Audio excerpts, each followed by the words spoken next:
Hey y'all, so I'm sorry that I've been gone for a while. I just been real busy after I came back from AIT. So basically, if you guys haven't noticed or haven't watched my videos or anything like that, my name is Dee. I went to basic training in January and didn't get back home until the end of May. My AIT experience is only 6 weeks. It didn't last long because I had one of the shorter ones, and it was my MOS was a 68 Juliet. Basically, it's a medical logistics specialist. And about the MOS, basically it's like if you ever worked in shipping or packaging or pretty much like a back room of a company, you would kind of understand what it is. It's pretty much that. Basically, you will be taking orders from whatever companies whatever your customers are. That could be a hospital, it could be a deployed unit, or some level for me. Also, just know that if you want to go out for AGR, just know that you may not get the job that you're currently in. It's only what they have available. So a lot of times they will have a recruiter job available.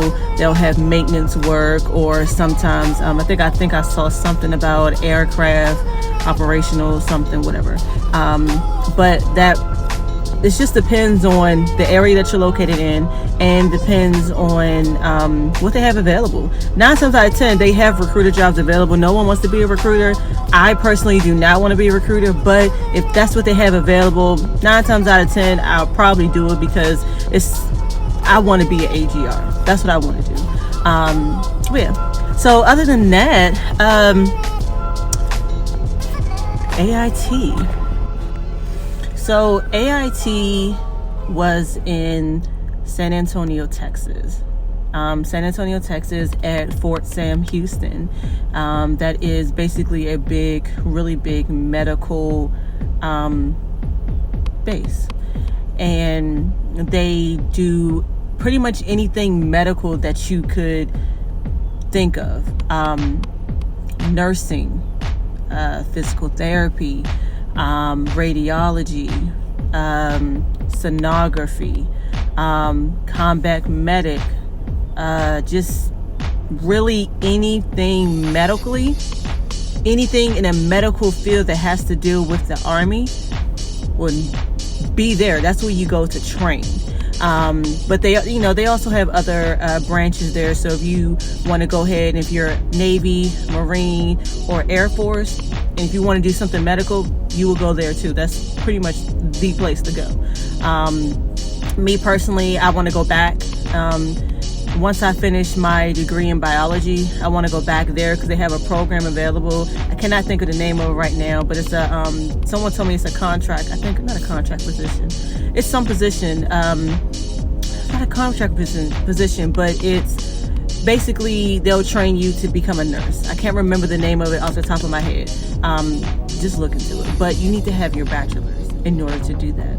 So I have like a year and a half left. I'm going to finish my bachelor's and apply to that. And then if I get accepted, hopefully, if I get accepted, then I will be going back down there for about almost a year and studying that. So other than that, with AIT at Fort Sam Houston, for 68 Juliet, medical logistics specialist, it was cool. 6 weeks kind of went by very quickly. I will tell you this, that it's best to really pay attention to your instructors, because you're basically in class from 8:30 a.m. to about 1600, which is 4 p.m. 1600 or 1700, which is 4 and 5 p.m. But when I went down there, I don't know if they'll change it because they changed it before I came. So I don't know if they changed it now. One thing that you have to remember, you cannot have your phone. You cannot have your phone during PIO hours, meaning it's work hours. You cannot have your phone, especially with 68 Juliet. If you are in another medical MOS, that's totally up to that MOS instructors and their building, whoever. That's up to them. But for 6A Juliet's, we were not allowed to have our phone during PIO hours. We were not, we wasn't even allowed to carry them with us and have them off and use it during our breaks. Mind you, we get a 10 to 15 minute break every hour.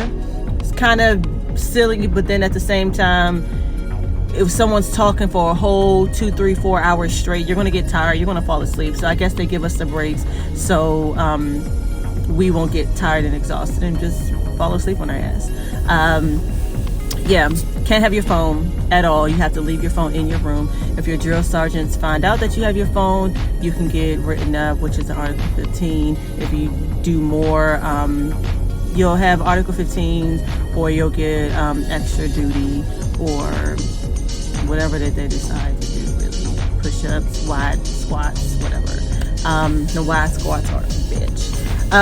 Anyway, I never personally got into it because I did what the fuck I was supposed to do.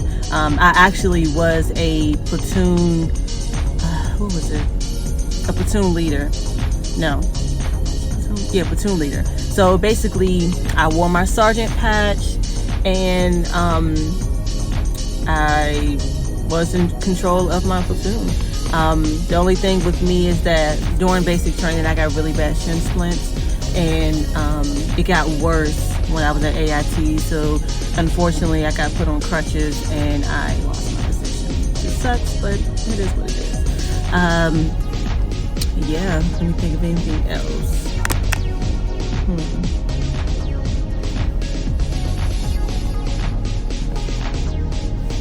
Basic training, that's what I got to mention. Basic training, that was an experience.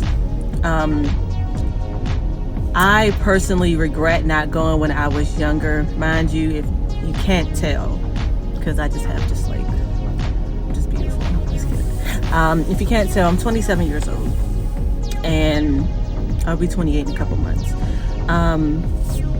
Joining at 27 wasn't a horrible idea, but I feel like I should have joined a little bit sooner, like when I was 23, 24, when I originally had the plan and the option to really go. I didn't, because when I really was about to go, that's when Trump went into office, so I was nervous and I held back for a year or so like that. But I really should have went when I was 23, 24. I really should have went. I didn't go, and I kind of regret that, only because basic training now is kind of soft, basically for the millennials that have came out now. They're super sensitive, and sometimes there's nothing wrong with that, but sometimes it can affect people around you. It can affect your environment. It can affect your experience. It can affect so many things. And honestly, people got to start growing backbones, because this world is not sensitive at all.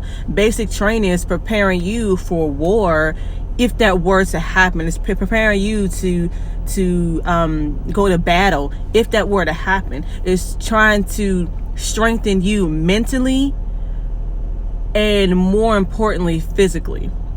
And if you cannot handle the mental part of it, I don't know what to tell you. You're just not cut out to be in the Army. Maybe Air Force, maybe Navy, but damn sure ain't the Marines, and damn sure ain't the Army. I'm sorry. Don't get me wrong. I love the Air Force, love the Navy. I was actually going to join the Air Force prior, but some things happened. I was in Naval ROTC, so don't get offended when I say Air Force and Navy. But some of those branches are more understanding, I guess. Yeah, Marines, you can't be soft in the Marines. They tear your ass down. So if you trying to join the Marines and you real sensitive, don't do that shit. Like, nah, don't do that shit. I never was going to be able to join. I never was going to join the Marines, not because of being sensitive, but just because no. I'm not a fan of the Marines. No. Love the Army. Love it.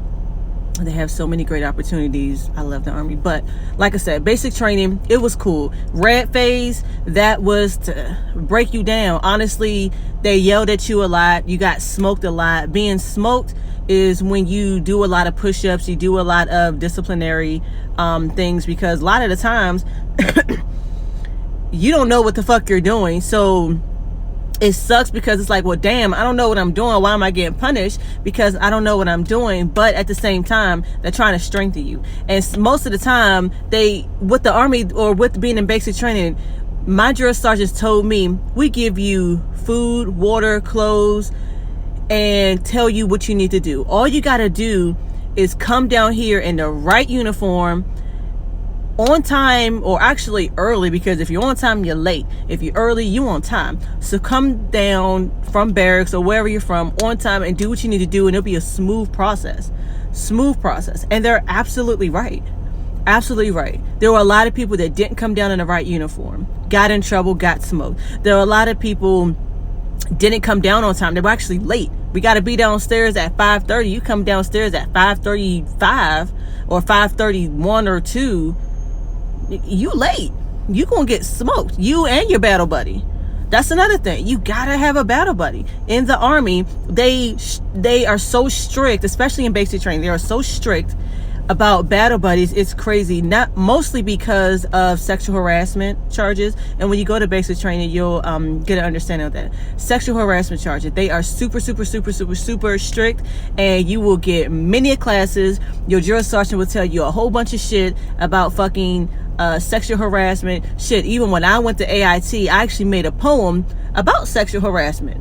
It was a poetry slam. I was like, yeah, I'm pretty good at making poems. Let me go ahead and make a poem about sexual harassment. I did really well. Almost won, but I messed up a little bit. I got super nervous. I think that's maybe the reason why I didn't win, but my poem was super good. What else? White phase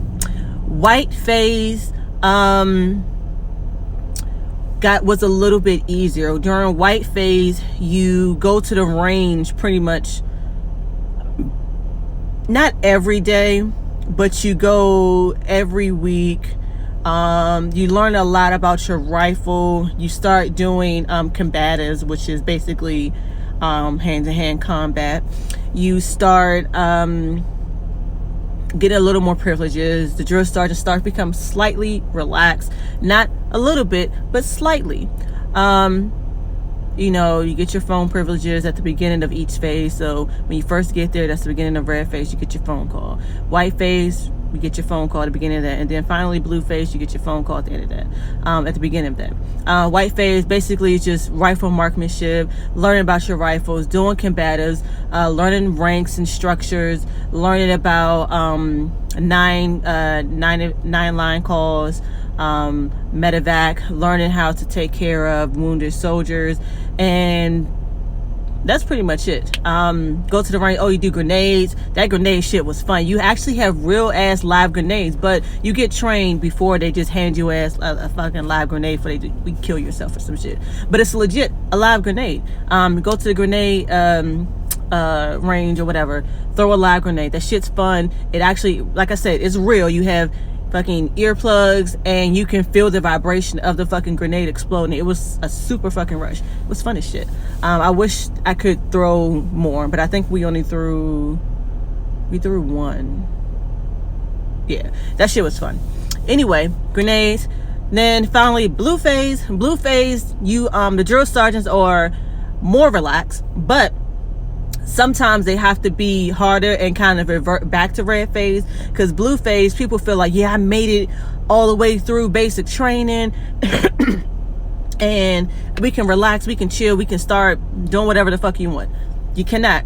Just because you made the blue phase doesn't mean you can do what the fuck you want. But the blue phase they say is one of the hardest phases because of the forge. The first night we left at like 10:20, 10:30. You go straight, just start walking. You have your rucksack on, and you have like maybe 30 pounds, 35 pounds, 30, 45 pounds of material on your back. and you're walking with that bitch, and it's cold or it's hot, whatever it is, you're walking. And the walk wasn't that bad for me. It would have been better if maybe we kept walking straight through, but people fell behind, people maybe twisted their ankle, talking and shit. You just got to pay attention. My thing is, I never twisted my ankle, but I kind of did hurt my ankle just a little bit, only because there was a dip I really didn't see. But you really have to just pay attention. Once you're in the dark, your eyes get adjusted to the light that's around you, and mostly the light you're going to get is from the moon, but your eyes have like their own kind of night vision. It's not like what you see in the movies and shit like that where it's green and blah blah blah, but you can see a lot better than you think you can without light, a lot better. And you know, you're not just walking blind. The drill sergeants and stuff like that have what are those things called, glow sticks and shit on their back, on their helmets and stuff like that, so you can literally just see where you're going. And then they stop and they check on you, they ask everybody good, they make sure you drink your water.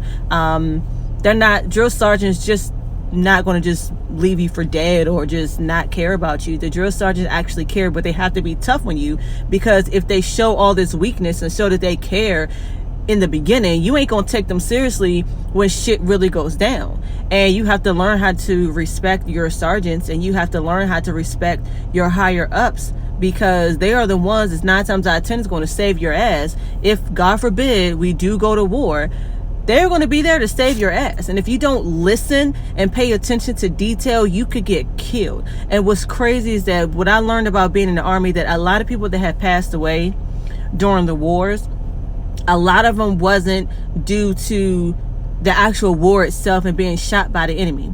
A lot of these motherfuckers died. No, I said that wrong. I apologize.